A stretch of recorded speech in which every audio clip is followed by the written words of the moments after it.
من أجل ذلك كتبنا على بني إسرائيل أنه من قتل نفسا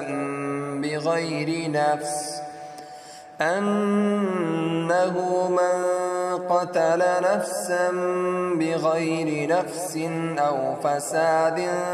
في الأرض فكأنما قتل الناس جميعا، ومن أحياها فكأنما أحيا الناس جميعا. ولقد جاءتهم رسلنا بالبينات ثم إن كثيرا منهم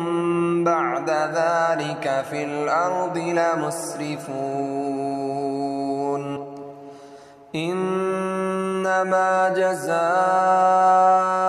الذين يحاربون الله ورسوله ويسعون في الأرض فسادا أن يقتلوا أو يصلبوا أو تقطع أيديهم وأرجلهم من خلاف أو ينفوا من الأرض، ذلك لهم خزي في الدنيا